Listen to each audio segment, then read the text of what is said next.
ನಮಸ್ಕಾರ ಎಲ್ಲರಿಗೂ ಚಾನಲ್ಗೆ ಸ್ವಾಗತ. ಇವತ್ತಿನ ವಿಡಿಯೋದಲ್ಲಿ ಉದುರಾದ ಹಾಗೆ ರುಚಿಕರವಾದ ಅವಲಕ್ಕಿಯನ್ನು ಒಗ್ಗರಣೆ ಅವಲಕ್ಕಿಯನ್ನು ಹೇಗೆ ಮಾಡೋದು ಅಂತ ನೋಡ್ತಾ ಹೋಗೋಣ. ಈ ಒಗ್ಗರಣೆ ಅವಲಕ್ಕಿಯನ್ನು ನಾನು ಪುಣೆಗೆ ಹೋದಾಗ ತಿಂದಿದ್ದೆ. ಅದು ತಿಂದಾಗಿಂದನೂ ನಾನು ಮನೆಯಲ್ಲೇ ಇದನ್ನು ಆವಾಗವಾಗ ಮಾಡ್ತಾ ಇರ್ತೀನಿ. ಅಷ್ಟು ಟೇಸ್ಟಿಯಾಗಿರುತ್ತೆ ಇದು.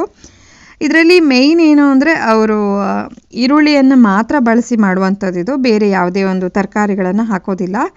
ಇದನ್ನು ಬೆಳಗ್ಗೆನ ತಿಂಡಿಗಾದರೂ ತಿನ್ಬೋದು ಅಥವಾ ಈವ್ನಿಂಗ್ ಲೈಟಾಗಿ ಏನಾದರೂ ಸ್ನ್ಯಾಕ್ ತಿನ್ನಬೇಕು ಅನಿಸಿದ್ರು ಕೂಡ ತಿನ್ಬೋದು.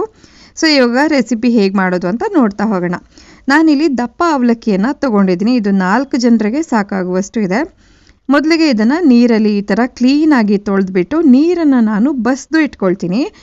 ಇಲ್ಲಿ ಗಮನಿಸಿ, ನೀರಲ್ಲಿ ಅವಲಕ್ಕಿಯನ್ನು ನೆನೆಸೋಕ್ಕೆ ಹೋಗಬಾರ್ದು, ಜಸ್ಟ್ ತೊಳೆದು ಹಾಗೆ ಇಟ್ಕೊಂಡ್ರೆ ಆಯಿತು.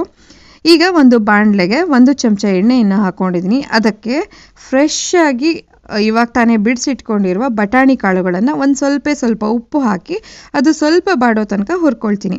ಬಟಾಣಿಯನ್ನು ಮೊದಲೇ ಹುರ್ಕೊಳ್ಳೋದು ಯಾಕೆ ಅಂದರೆ ಅದು ಒಗ್ಗರಣೆಗೆ ಹಾಕಿದಾಗ ಅರ್ಧ ಬೇಯೋದಿಲ್ಲ, ಹೀಗೆಲ್ಲ ಆಗೋ ಸಾಧ್ಯತೆಗಳಿದೆ. ಹಾಗಾಗಿ ನಾನು ಬಟಾಣಿಯನ್ನು ಮೊದಲೇ ಹುರಿದು ತೆಗೆದಿಟ್ಕೊಂಡಿದ್ದೀನಿ. ಈಗ ಅದೇ ಬಾಣಲೆಗೆ ಇನ್ನೊಂದು ಚಮಚ ಆಗೋಷ್ಟು ಎಣ್ಣೆಯನ್ನು ಹಾಕ್ಕೊಂಡು ಶೇಂಗಾ ಬೀಜವನ್ನು ಕೂಡ ಇಲ್ಲಿ ಹುರಿದು ಸಪ್ರೇಟಾಗಿ ತೆಗೆದಿಟ್ಕೊಳ್ತೀನಿ. ಇದು ಅಷ್ಟೇ, ಒಗ್ಗರಣೆಗೆ ಹಾಕೋದ್ರಿಂದ ಕೆಲವೊಮ್ಮೆ ಜಾಸ್ತಿ ಬೇಯುತ್ತೆ, ಕೆಲವೊಮ್ಮೆ ಕಡಿಮೆ ಬೇಯುತ್ತೆ. ಆದ ಕಾರಣ ಈ 2 ಕಾಳುಗಳನ್ನು ನಾನು ಮೊದಲೇ ಹುರಿದು ಸಪ್ರೇಟ್ ಪ್ಲೇಟಲ್ಲಿ ತೆಗೆದಿಟ್ಕೊಳ್ತೀನಿ. ಈಗ ಉಳಿದಿರುವ ಎಣ್ಣೆಗೆ ಸಾಸಿವೆ, ಜೀರಿಗೆ ಹಾಗೆ ಉದ್ದಿನಬೇಳೆಯನ್ನು ಹಾಕ್ಕೊಳ್ತಾ ಇದ್ದೀನಿ. ಸ್ವಲ್ಪ ಕರಿಬೇವಿನ ಎಲೆಗಳು. ಈಗ ಇದನ್ನು ಸ್ವಲ್ಪ ಹೀಗೆ ಹುರ್ಕೊಳ್ತಾ ಇದ್ದೀನಿ. 2 ಮೆಣಸನ್ನು ಸೇರಿಸ್ಕೊಂಡೆ. ಇಲ್ಲಿ ಈರುಳ್ಳಿ ಸ್ವಲ್ಪ ಜಾಸ್ತಿನೇ ಹಾಕ್ಕೊಳ್ಬೋದು. ನಾನಿಲ್ಲಿ 2 ಸಣ್ಣ ಗಾತ್ರದ ಈರುಳ್ಳಿಯನ್ನು ಹಾಕ್ಕೊಂಡಿದ್ದೀನಿ. ನಂತರ 1 ಚಮಚ ಆಗೋಷ್ಟು ಅರಿಶಿಣದ ಪುಡಿ. ಇವಿಷ್ಟನ್ನು ಹಾಕ್ಕೊಂಡು ಈರುಳ್ಳಿ ಚೆನ್ನಾಗಿ ಬಾಡೋ ತನಕ ಈ ಥರ ಹುರ್ಕೊಳ್ತಾ ಇದ್ದೀನಿ. ಈಗ ಇದಕ್ಕೆ ಅವಲಕ್ಕಿಯನ್ನು ಹಾಕ್ಕೊಳ್ಳೋ ಸಮಯ. ಅವಲಕ್ಕಿ ನೋಡಿ ಎಷ್ಟು ಉದುರಾಗಿ ಚೆನ್ನಾಗಿ ಕಾಣಿಸ್ತಾ ಇದೆ. ನೀರಲ್ಲಿ ನೆನೆಸ್ಕೊಂಡು ಬಿಟ್ಟರೆ ನೀವು ಅದು ಮೆತ್ತಗಾಗಿ ಏನಕ್ಕೂ ಬರೋದಿಲ್ಲ. ಹಾಗಾಗಿ ಈ ಥರ ತೊಳೆದು ಇಟ್ಕೊಂಡ್ರೆ ಸಾಕಾಗುತ್ತೆ. ಹೀಗೆ ಮಾಡೋದ್ರಿಂದ ಉದುರಾಗಿ ಕೂಡ ಬರುತ್ತೆ ಇದು ಅವಲಕ್ಕಿ. ಸೊ ಈಗ ನಾನು ಎಲ್ಲ ಅವಲಕ್ಕಿಗಳನ್ನು ಇದಕ್ಕೆ ಸೇರಿಸ್ಕೊಂಡೆ. ರುಚಿಗೆ ತಕ್ಕಷ್ಟು ಉಪ್ಪನ್ನು ಕೂಡ ಹಾಕ್ಕೊಳ್ತಾ ಇದ್ದೀನಿ. ಇವಾಗ ಒಂದ್ಸಲ ನಿಧಾನಕ್ಕೆ ಮಿಕ್ಸ್ ಮಾಡ್ಕೊಳ್ತೀನಿ. ಇಲ್ಲಿ ಮಿಕ್ಸ್ ಮಾಡಬೇಕಾದ್ರೆ ತುಂಬ ನಿಧಾನಕ್ಕೆ ಮಾಡ್ಕೊಳ್ಬೇಕು, ಇಲ್ಲ ಅಂದರೆ ಏನಾಗುತ್ತೆ, ಅವಲಕ್ಕಿ ಅಂದರೆ ಚೂರುಗಳಾಗೋ ಸಾಧ್ಯತೆಗಳಿದೆ. ಚೂರುಗಳಾದರೆ ಅಷ್ಟು ಚೆನ್ನಾಗಿರೋದಿಲ್ಲ. ಸೊ ಈ ಥರ ಮಿಕ್ಸ್ ಮಾಡ್ಕೊಂಡಿದ್ದೀನಿ ನೋಡಿ. ಇಷ್ಟು ಕಲರ್ಫುಲ್ಲಾಗಿ ಕಾಣಿಸ್ತಾ ಇದೆ. ಈಗ 2 ಚಮಚ ಸಕ್ಕರೆಯನ್ನು ಸೇರಿಸ್ಕೊಳ್ತೀನಿ.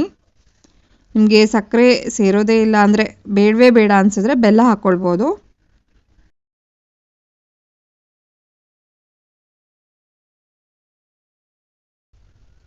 ಈ ಥರ ಚೆನ್ನಾಗಿ ಮಿಕ್ಸ್ ಮಾಡಿಕೊಂಡೆ.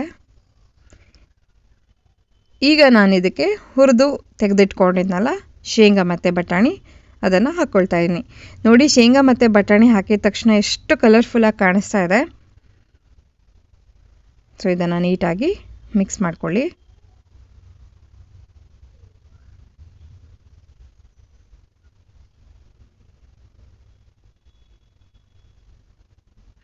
ಇದು ಆ್ಯಕ್ಚುಲಿ ನೀವು ಪುಣೆ ಕಡೆ ಹೋದರೆ ಸ್ಟ್ರೀಟ್ ಸೈಡಲ್ಲೆಲ್ಲ ಮಾರ್ತಾ ಇರ್ತಾರೆ. ತುಂಬ ಟೇಸ್ಟಿಯಾಗಿರುತ್ತೆ. ಒಂದ್ಸಲ ತಿಂದರೆ ಅದಕ್ಕೆ ಅಡಿಕ್ಟ್ ಆಗಿ ಹೋಗ್ತೀವಿ, ಆ ಥರ ಇರುತ್ತೆ ಟೇಸ್ಟು.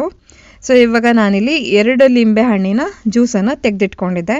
ಇದಕ್ಕೆ ಏನು ಅಂದರೆ ಲಿಂಬೆ ಹಣ್ಣಿನ ರಸವೇ ಟೇಸ್ಟ್ ಕೊಡೋದು.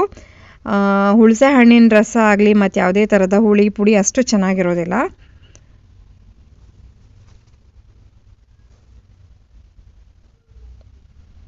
ಇದರಲ್ಲಿ ಮೇಯ್ನ್ ಏನು ಅಂದರೆ ನಮಗೆ ಈರುಳ್ಳಿ ಫ್ಲೇವರೇ ಬಾಯಿಗೆ ಸಿಗ್ತಾ ಇರುತ್ತೆ ತಿನ್ನಬೇಕಾದ್ರೆ.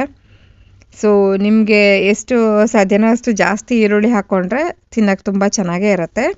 ಇವಾಗ ಎಲ್ಲದೂ ಆಯಿತು. ಕೊನೆಯಲ್ಲಿ ನಾನು ಸ್ವಲ್ಪ ಕೊತ್ತಂಬರಿ ಸೊಪ್ಪಿನಿಂದ ಗಾರ್ನಿಷ್ ಮಾಡಿಕೊಂಡೆ. ಸೊ ಇವಾಗ ಮತ್ತೊಮ್ಮೆ ಮಿಕ್ಸ್ ಮಾಡಿಕೊಂಡ್ರೆ ಆಯಿತು. ಇವಾಗ ನಾನು ಗ್ಯಾಸನ್ನು ಆಫ್ ಮಾಡ್ತೀನಿ. ಇವಾಗ ಇದನ್ನು ಸರ್ವ್ ಮಾಡ್ಬೋದು. ಸಾಧ್ಯವಾದಷ್ಟು ಬಿಸಿ ಇರುವಾಗಲೇ ತಿಂದು ಮುಗಿಸ್ಬೇಕು. ಯಾಕಂದರೆ ಅದು ತಣಿದ್ರೆ ಸ್ವಲ್ಪ ಅಂದರೆ ತಣ್ಣದ ಮೇಲೆ ಬೇಕಿದ್ರೆ ನೀವು ಒಂದ್ಸಲ ರೀಹೀಟ್ ಮಾಡಿಕೊಂಡು ಮತ್ತೊಮ್ಮೆ ಬಿಸಿ ಮಾಡ್ಕೊಂಡು ತಿನ್ಬೋದು, ಏನೂ ತೊಂದರೆ ಇಲ್ಲ. ಬಟ್ ಸಾಧ್ಯವಾದಷ್ಟು ಮಾಡಿದ ತಕ್ಷಣ ತಿಂದರೆ ತುಂಬ ಟೇಸ್ಟಿಯಾಗಿರುತ್ತೆ. ಸೊ ಇವತ್ತಿನ ರೆಸಿಪಿ ನಿಮಗೆ ಹೇಗೆ ಅನಿಸ್ತು ಅನ್ನೋದನ್ನು ಖಂಡಿತ ಕಮೆಂಟಲ್ಲಿ ತಿಳಿಸಿ. ಚಾನಲ್ಗೆ ಹೊಸಬರಾಗಿದ್ದಲ್ಲಿ ಪ್ಲೀಸ್ ಸಬ್ಸ್ಕ್ರೈಬ್ ಮಾಡ್ಕೊಳ್ಳಿ. ಹಾಗೆ ಪಕ್ಕದಲ್ಲಿ ಕಾಣುವಂಥ ಬೆಲ್ ಐಕನನ್ನು ಒತ್ತಿ, ಹಾಗೆ ಆಲ್ ಅಂತ ಬರುತ್ತೆ, ಆಲ್ ಅನ್ನು ಕೂಡ ಒತ್ತಿ. ಧನ್ಯವಾದಗಳು.